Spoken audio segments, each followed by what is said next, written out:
All right, theme song in 3, 2.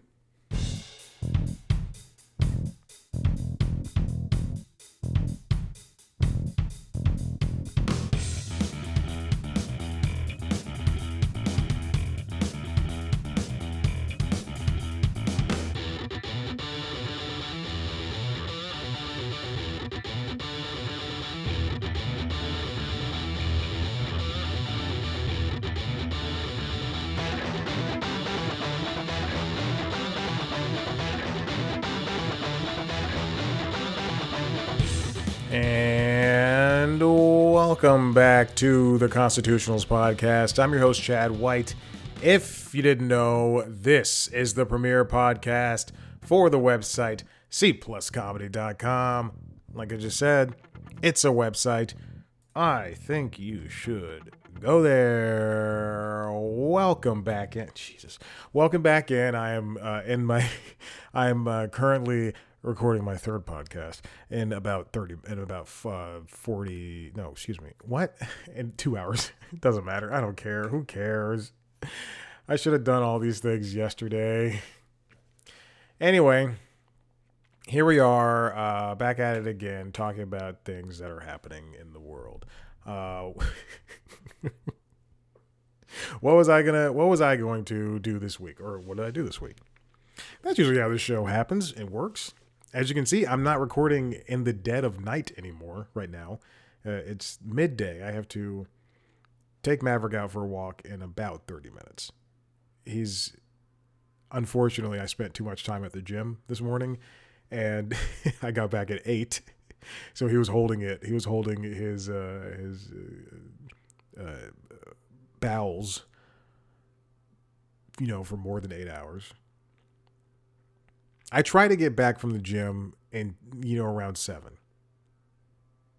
In the past couple of months, it's been around 7:30 or 8 because I just have the time to work out. I love it. It's all right. We're fine. He's good. I mentioned this on LinkedIn logs that I recorded about 48 minutes ago.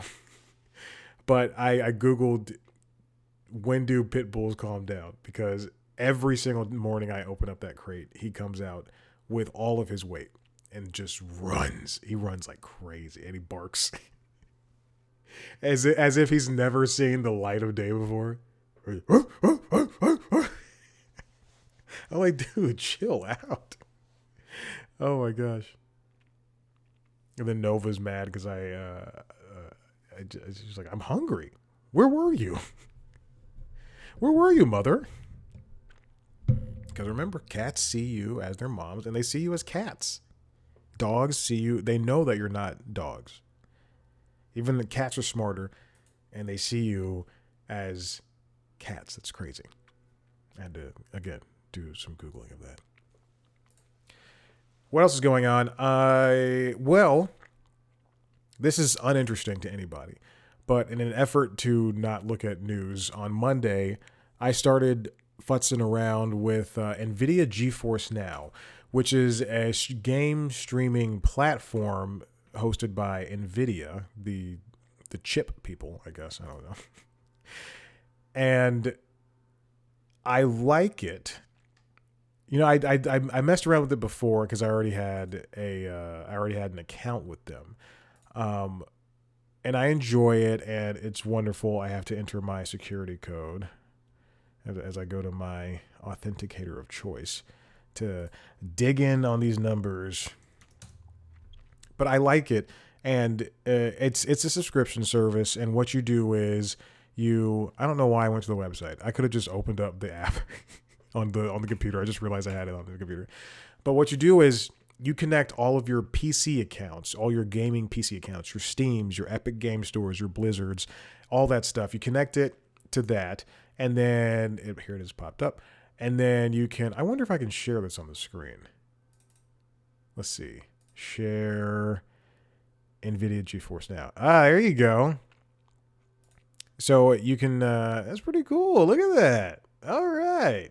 If you're watching the video version of this show, and I don't know why you wouldn't, you can see my name on screen. I will not be friends with you. But there's NVIDIA GeForce Now. and you could, you can play all these games.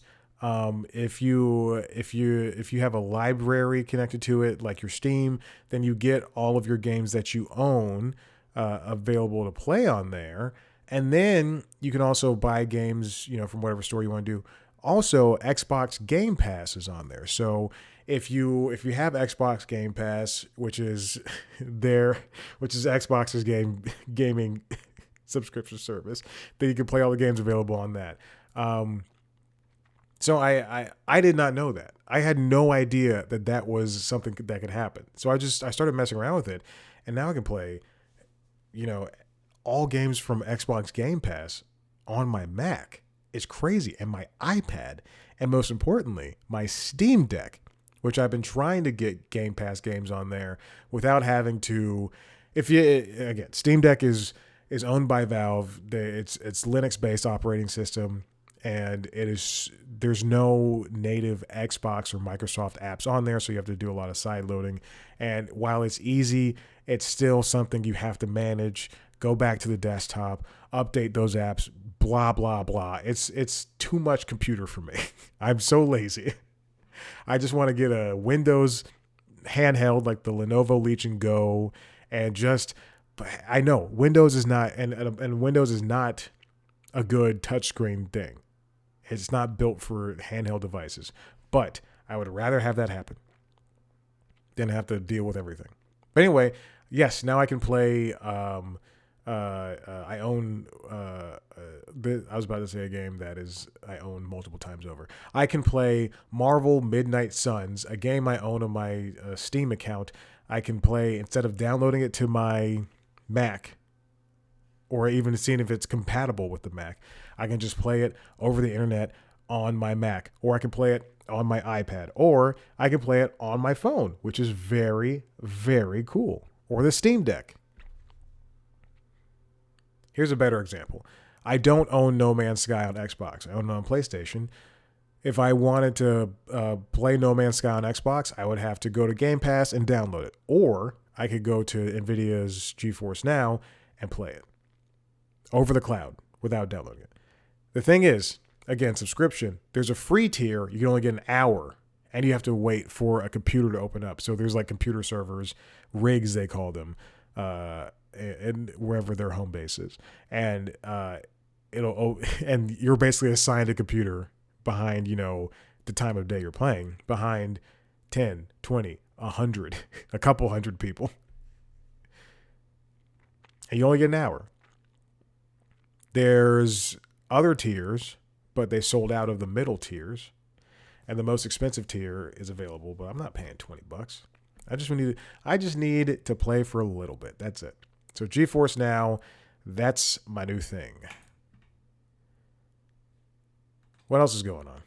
I wanted to go see One of Them Days, starring SZA and Keke Palmer. I was unable to because it was supposed to snow. And quite frankly, I did not want to get stuck in traffic. It was supposed to snow on Tuesday afternoon at like 2 p.m. And the movie was going to start at 1. And I could have ridden my bike, but I didn't want to come out, at 2:30 or whatever the movie would end, and then just like have it covered in snow, and also have to bike home and be cold and freezing. And also, my bike is a road bike. I don't want to test things out. All right, is that enough bantering for a little bit? All right, cool. Let's get on. We'll talk about the Oscars in a second, but Netflix reported its Q4 earnings for last year. Unfortunately, something that I knew was going to happen, all the plans are going up in price. The highest tier plan is going to be $25, and I believe the lowest tier ad-free plan is $10. I don't know, something like that, or $12, something like that. And then the ad tier might be $10 or $9, one of those. Anyway, this comes from the Hollywood Reporter. Other things that they mentioned during their quarterly results include they're going to have a restaurant in Las Vegas next month as live experiences business expands. This comes from Alex Weprin at the Hollywood Reporter. They're going to have Stranger Things chicken and waffles, Bridgerton tea service, And it's going to be all available starting at the MGM Grand on February 20th. It's going to be a real restaurant / experience. The new Netflix Bites is described as, quote, a residency.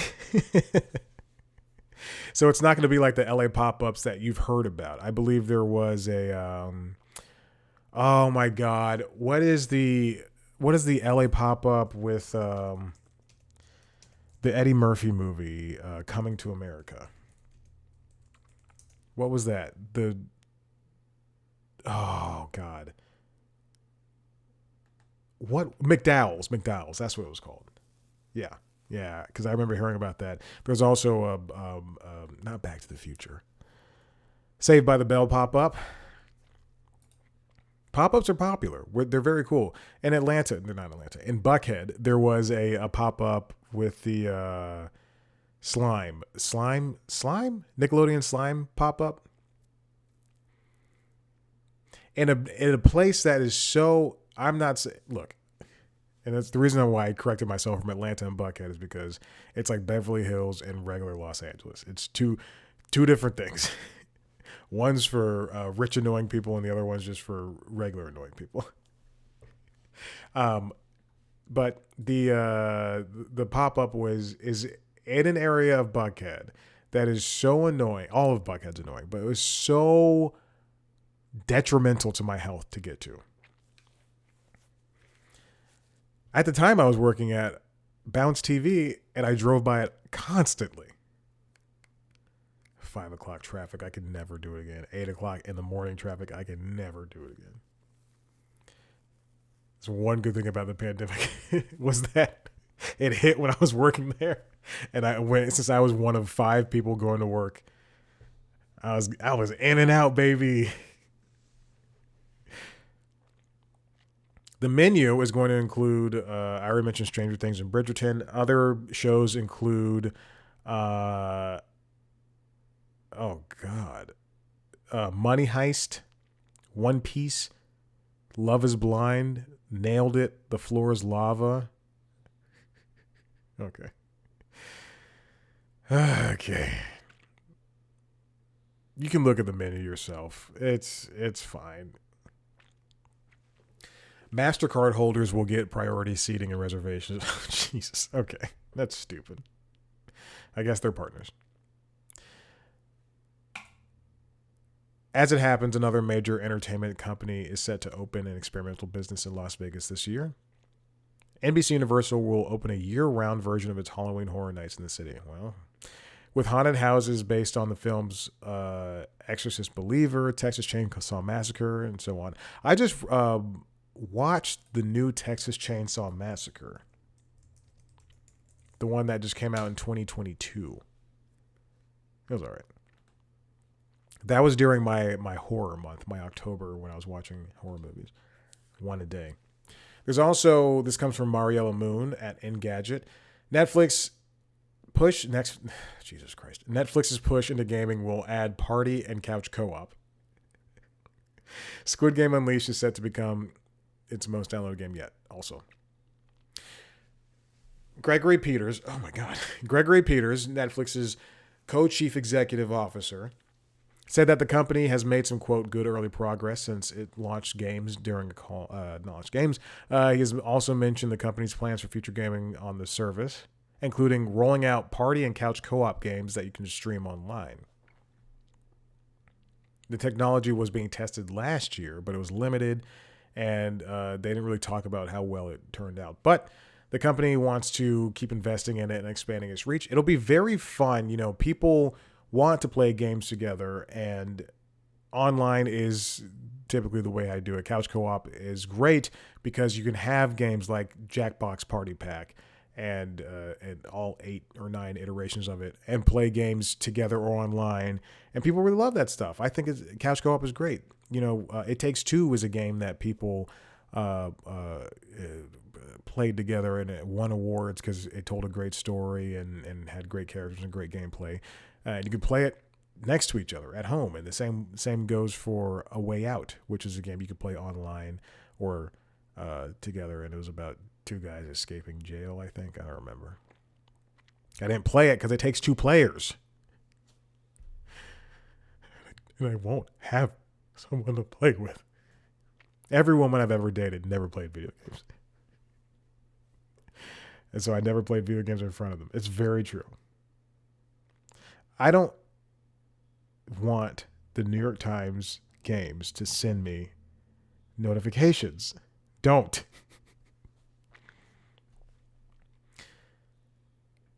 So let's bring more couch co-op games. And Netflix games has been doing wonders. I'm glad that they have not done what I thought they were going to do.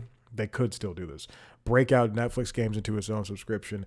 I think you earn your worth with the $25 per month now that, people like me will be paying to get GTA San Andreas, the definitive version of that, and Sonic Prime Dash, and the only place to get Death's Door, Teenage Mutant Ninja Turtles, Shredder's Revenge, Sonic Mania Plus, and Civ 6 all on our phones, and Dead Cells without having to pay another price for it. It sucks that it's a subscription, but whatever. All right, now let's talk about the Oscars, the nominations. We knew what movies were going to be up, and we knew what people were going to be up, but there were some surprises. We'll get into those later in a second. Hillary Lewis, Kimberly Nordyke at The Hollywood Reporter wrote down all these nominations. The Best Picture includes, and we're not going to go through everything, but movies like A Complete Unknown and Dune Part 2 and wait, what? Oh, they have to. Oh, Amelia Perez. They have to. They wrote down nominees to be determined, but they just have to. That means like which producers they're going to put out there. Wicked and The Substance. Some of these movies I'll never see. I don't know if I've ever mentioned this. In 2016, I stopped watching movies and TV shows that did not feature people of color in them. So I'll never see a movie like The Substance because there's no person of color in that movie. Not a single one. It's a sci-fi movie about a woman trying to look younger, and yet you can't give one person of color a line. I look at these names, and we had the Oscars So White thing happen years ago, and it's just something that needs to be reiterated over and over again because yes, you can put Coleman Domingo up there, an actor in a leading role for Sing Sing, but he's still going up against four other white men, all the directors for. I don't know why computers sometimes free. I don't know why this is happening. I'm trying to click on someone's name and it's not allowing me to do so. It's not the website, it is the computer, and I'm getting a little pissed off about it. Who directed The Substance? Was it a man or a woman? I bet it's going to be a woman. Yeah, it's a white woman. Okay. So it's unfortunate that a lot of these are going to be, even if they're first time nominees, like Kieran Culkin being nominated for an Oscar for the first time. It's unfortunate that a lot of these are just going to be basically the same people over and over again. For animated feature, you had Flow, which is that Swedish or European movie with no voice acting whatsoever. It's just sound about a cat or something. I don't know. Inside Out 2, Memoir of a Snail, Wallace and Gromit, Vengeance Most Foul. I enjoyed it. And The Wild Robot, which is the one I think should win. There's some animated short films, cinematography for movies like Dune Part 2 and Amelia Perez, which is a musical, which is why I guess it's up there. Costume design, you've got movies like Gladiator 2 and Wicked. I'm skipping over movies that I don't care about. Film editing for movies like Amelia Perez and Wicked. You can go look at whichever ones you want. Makeup and hairstyling. John Chu was snubbed, which is unfortunate. All right, let's go on to Hillary Lewis writes, Oscar nomination snubbed and surprises. Challengers has been shut out. Selena Gomez and Denzel Washington are not up there. And Nosferatu overperforms. Again, Nosferatu, a movie about a vampire sucking blood from people. No people of color. I don't care where it takes place. You can't just have like a Spanish guy in the back like, this is crazy. That guy's sucking blood over there.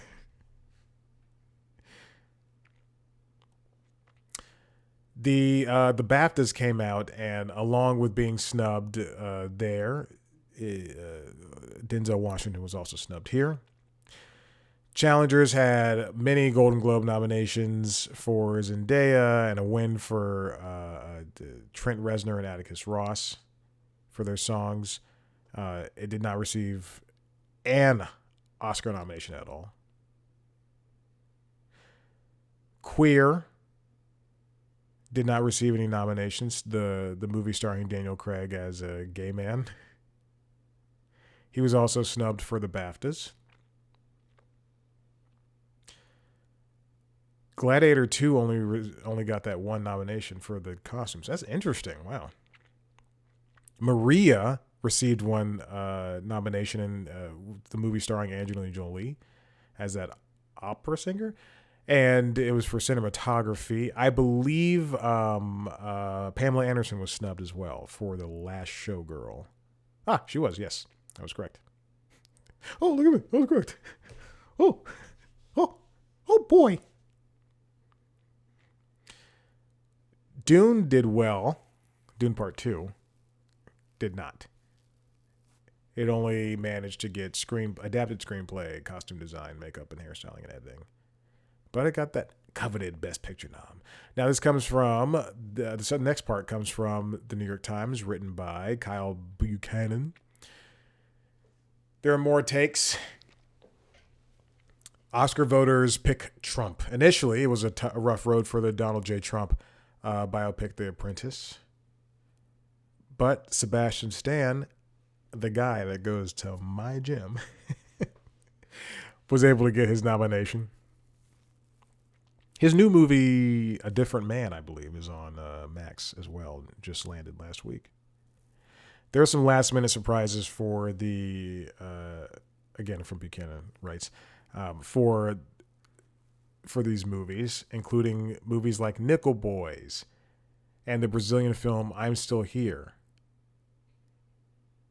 The Golden Globes usually, it doesn't happen often, but they usually don't inform what could happen with the Oscars.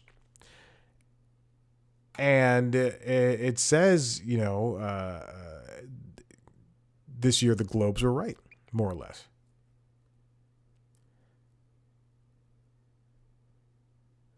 It's interesting that they had a little bit of an imprint because people like Demi Moore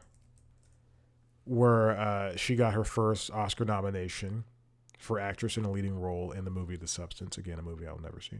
And then we also have our first trans actress to be nominated, Carla Sofia Gascon. Gascon? Oh, Gascon. Wow, the actress in a leading role is more diverse than any other category. Because they have Fernanda Torres, who's from Brazil, for I'm Still Here, Carla, and Cynthia Erivo, who is one win away from getting an EGOT. She could also, if the song that she wrote for Wicked Part 2 is good enough to be nominated for an Oscar next year, if she loses this year, she could also win for the next year.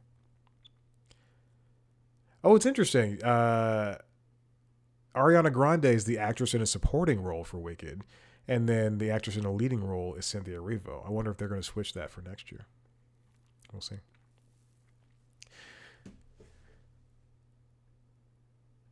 What else happened? Challengers lose big. Amelia Perez makes history. Oh, it also has 13 nominations. My good Lord. Wow.